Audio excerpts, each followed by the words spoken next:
तो दोस्तों, एक उर्दू का शेर है कि वो रूठ जाते तो मनाना दुश्वार न था। वो रूठ जाते तो मनाना दुश्वार न था। वो तर्क ताल्लुक ही ना रखें तो मनाएं कैसे। अब बहुत सारे लोग यदि संपर्क ही नहीं रखना चाहते, उन्होंने पार्टी छोड़ के बीजेपी ज्वाइन कर लिया है, तो अब वो दूसरे घर में चले गए हैं। अब ये हम देखेंगे कि कांग्रेस जो दूसरे घर में चले गए हैं, जैसे बीजेपी करते आई है कि बहुत पहले यहाँ पर पैर धुलाकर घर वापसी का प्रोग्राम जो है बहुत पहले से हमारे प्रदेश में होता रहा था कि लोग जो धर्म परिवर्तन कर लेते थे तो उनको घर वापसी होती थी। अब जो पार्टी का परिवर्तन कर रहे हैं उनको कैसे घर वापसी की जाएगी, और जो लोग बचे हुए हैं और जिनकी कुछ नाराज़ी है उनसे संवाद और संपर्क करने की बात की गई है, जिसके लिए कमेटी बनाई गई है।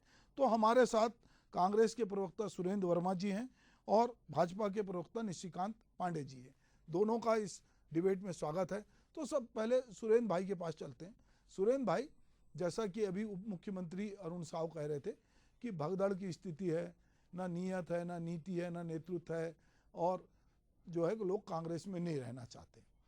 तो क्या वाकई में ऐसी स्थिति है, या ऐसा लगता है कि जो संपर्क अभियान या संवाद अभियान जो कमेटी है इसको समय से पहले बनाना चाहिए था, और जो ये 3,000 लोग जिनका दावा किया जा रहा है कि जो कांग्रेस छोड़ के जा चुके हैं, उनसे पहले ही बात करना था कि भाई ऐसी क्या नाराज़गी आपकी, घर में तो झगड़े होते रहते हैं, छोटी मोटी नाराज़गी चलती है, तो आप बीजेपी की तरफ क्यों जा रहे हैं? सुभाष जी, आप वरिष्ठ पत्रकार हैं और मैं समझता हूं कि आपने जो शेर पढ़ा उसी में उसका जवाब है। अपनी पार्टी से यदि कोई कार्यकर्ता नाराज है तो उसको तो मनाया जा सकता है, लेकिन एजेंडे के तहत, षड्यंत्र के तहत यदि यदि विरोधियों के लिखे स्क्रिप्ट को पूछ के, उसको पढ़ के तथ्यहीन आरोप लगाए, और एन चुनाव में टाइमिंग देखिए, एन चुनाव के समय यदि ये इस प्रकार से आरोप लगाए तो ये अवसरवादी चरित्र है। और जब व्यक्तिगत स्वार्थ पार्टी विचारधारा से ऊपर हो जाती है तो ऐसे परिणाम आते हैं। आपने भी जिस प्रकार से कहा, कांग्रेस में लगभग 16 लाख से ज्यादा कार्यकर्ता हैं छत्तीसगढ़ में।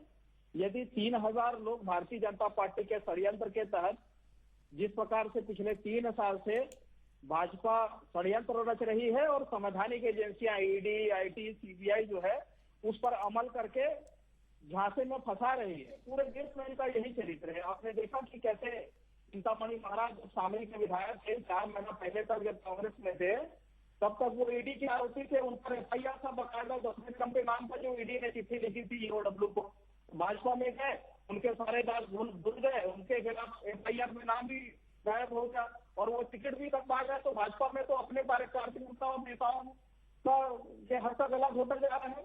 सुभाष जी के पास तो इनकी पार्टी छत्तीसगढ़ में इतनी कमजोर हो चुकी है कि आपने कहीं पहले नहीं सुना होगा कि दूसरे दल के नेता और कार्यकर्ताओं का दरबदल कराने के लिए कोई अलग विकास, कोई अलग से प्रकोष्ठ बना हो। इनके महामंत्री है संजय श्रीवास्तव जी, वो नए प्रकोष्ठ के अध्यक्ष है, जिसका यही काम है कि दूसरे दल के नेता और कार्यकर्ताओं, ये कांग्रेस को भारत का नाम जपते जपते, नारा जपते जपते अब ऐसा ना हो कि ये संघी अपनी पार्टी के भीतर अल्पसंख्यक हो जाए। क्योंकि जिस तेजी से पूरे देश में, देखिए, जिसको कोयला छोर बताते थे 10 साल तक उनको गरियाते रहे और 1 घंटे के भीतर नवीन जिंदल की टिकट पा गए। चिंतामणि महाराज को उदाहरण मैंने दिया। चंद्रशेखर शुक्ला जी हमारी पार्टी के महामंत्री थे, उनको 14 साल पुराने मामले में सर्विस टैक्स था जिसकी लाइबिलिटी नहीं आती थी, उनको नोटिस भेजा, अपने गाँव में शामिल कर लिए, उनके भी पाप धुल गए, उनके केस सारे खत्म हो गए। जिस प्रकार से प्रफुल्ल पटेल के खिलाफ तो सीबीआई ने क्लियर दिया उनको, क्योंकि वो भाजपा में शामिल हो गए। जो छगन भुजबल है, ईडी ने बकायदा कोर्ट में आवेदन देकर मामला वापस ले लिया। तो पूरे देश में इनका यही चरित्र है। इनकी पार्टी के भीतर तो अधिनायक कौन है?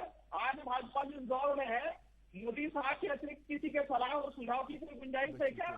तो किसी पार्टी में संवाद होना, संपर्क कमेटी का बनना, ये तो पार्टी के आंतरिक लोकतंत्र की व्यवस्था है, होना चाहिए। इसमें आपत्ति क्यों? और आज जिस प्रकार से हमारे संयोजक है संवाद कमेटी के धनेन्द्र राव जी, उनका भी वक्तव्य है कि भारतीय जनता पार्टी आज इस दौर में गुजर रही है कि 10 साल से केंद्र में सरकार है, इनके पास अपनी उपलब्धि बताने के लिए कुछ नहीं है, तो दूसरी पार्टी के नेता कार्यकर्ताओं को डरा धमका के तोड़ रहे हैं, उनका दरबदर करा रहे हैं। तो ये तो लोकतंत्र में किसी भी लिहाज से उचित नहीं माना जा सकता।